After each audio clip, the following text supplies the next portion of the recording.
में हम बात करेंगे कि चक्रवात के दौरान आपको क्या-क्या सतर्कता बरतनी चाहिए। आपको बता दें कि 26 मई को ये तूफान ओडिशा के उत्तर और पश्चिम बंगाल के तट को पार कर लेगा। जी हाँ, पिछले कई दिनों से हाई अलर्ट दिया गया था कई राज्यों को, क्योंकि यास चक्रवात जो है वो बड़ी तेजी से कई राज्यों में आ रहा है। वहीं पारादीप और सागर द्वीप धामरा पोर्ट के काफी निकट होने से चिंता काफी बढ़ गई है। मौसम विभाग के मुताबिक बुधवार दोपहर तक ये तूफान काफी भयंकर रूप धारण कर लेगा। आपको बता दें कि मौसम विभाग पहले ही ये बता चुका है कि इस तूफान के दौरान 165 किमी प्रति घंटे की रफ्तार से तेज हवाएं चल सकती है। इस तूफान से कम नुकसान होने के लिए राज्य और केंद्र सरकार ने कई एहतियाती कदम उठाए हैं। पश्चिम बंगाल और ओडिशा के कई तटवर्तीय इलाकों से लोगों को सुरक्षित स्थानों पर पहुंचाया गया है। आपको बता दें कि चक्रवाती तूफान के साथ तेज हवाएं और भारी बारिश होती है। ऐसे में जरूरी ये है कि हम खुद भी एहतियातन को सभी उपाय करें जिससे जान माल की कम से कम हानि हो सके। ऐसे में कुछ छोटी लेकिन बहुत महत्वपूर्ण बातें हैं जिन्हें यदि कर लिया जाए तो नुकसान से बचा जा सकता है। वहीं आपको बता दें कि एहतियातन के तौर पर चक्रवाती तूफान के आगमन से पहले ही अपने घर की लाइट का मेन कनेक्शन स्विच बंद कर दे, जिससे तूफान के प्रभाव से घर में किसी तरह के करंट फैलने की आशंका खत्म हो जाए। अपने घर की कुकिंग गैस सप्लाई को भी बंद कर दे।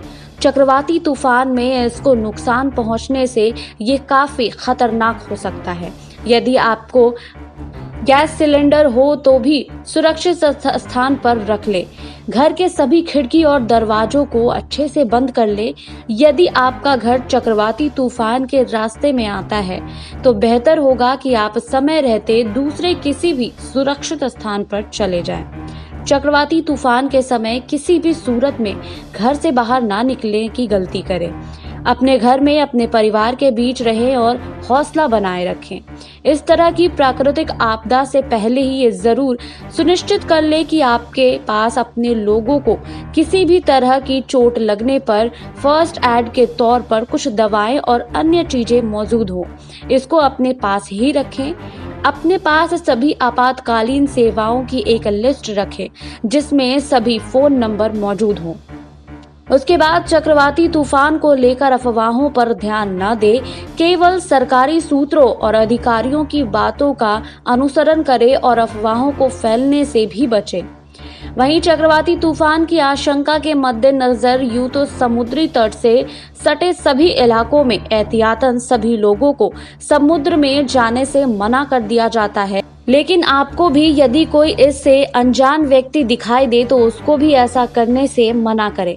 चक्रवाती तूफान के दौरान राहत कार्यों में लगे लोगों पर गुस्सा ना हो और अपना धैर्य बनाए रखें।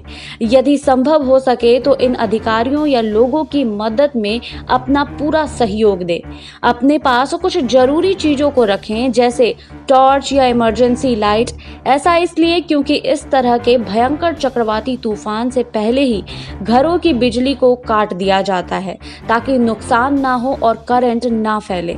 ऐसे में आपके पास टॉर्च या दूसरी इमरजेंसी लाइट का होना बेहद जरूरी है। अपने पास खाने पीने की जरूरी चीजें बना कर रखें और इसको किसी भी सूखी जगह पर स्टोर करें। इन्हें जमीन पर ना रखें। किसी भी तरह से बिजली के खंभे, विशाल पेड़ों और घरों के दीवार के पास अपने को सुरक्षित करने के लिए खड़े ना हो, ये नुकसानदेह हो सकता है। इस बात का भी ध्यान रखें कि चक्रवाती तूफान में आपकी ही तरह दूसरे भी फंसे हैं, इसलिए मदद के लिए हमेशा खुद को तैयार रखें।